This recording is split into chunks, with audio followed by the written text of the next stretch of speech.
মিশরের এক বুজুর্গ ছিলেন, এখনো ওনার বংশধর আছে, আপনারা চিনবেন না, হয়তো বিজ্ঞ ওলামারা চিনবে, নিউ জেনারেশন আলেমরাও চিনবে না। আবু আব্দুল্লাহ জাজুলি, ওনার খানদানের নাম হইল জাজুলি। উনি একটা কিতাব লেখছেন দালাইলুল খায়রাত, শুধু দুরুদের উপরে 7 দিন, প্রত্যেক দিন শুক্রবার টু শুক্রবার প্রতিদিন কি দুরুদ পড়বে। তো ওনাকে জিজ্ঞেস করছে, এরকম কিতাব তো দুনিয়াতে কেউ লেখে নাই, আপনি এই কিতাবটা লেখলেন কেন? তো উনি বলল, একটা বড় কারণ আছে। কারণ কি? হ্যাঁ, তো বলছে একটু বলা যায় না? বলার ইচ্ছা ছিল না, যখন তোমরা তৈরিই বসছো তো একটু বলেই দেই। বলছে সেটা কি? বলে আমি একবার সফরে বাহির হয়েছি সাথীদেরকে নিয়ে,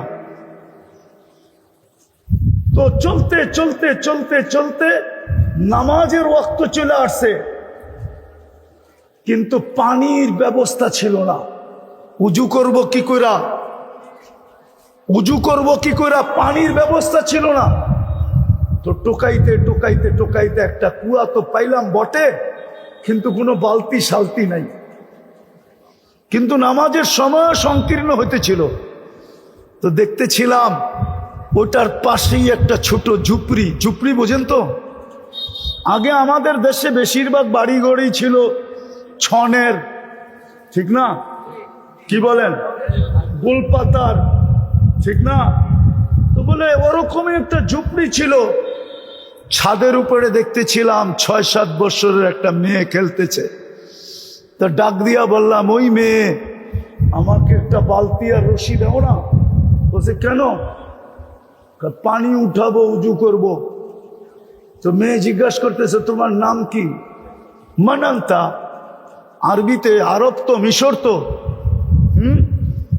আরব। মানান্তা, তুমি কে? তুমি বললেন আমি আবু আব্দুল্লাহ জাজুলি।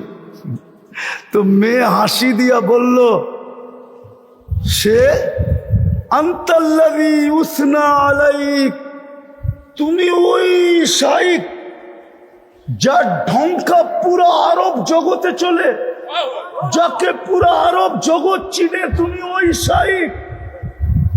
ওয়াতাতাহাইয়ারু আন তাখরুজাল মাআ মিনাল বীর, আর তুমি কুয়ার থেকে পানি উঠানোর লেগা বালতি টোকাইতেছ, ঠিক না?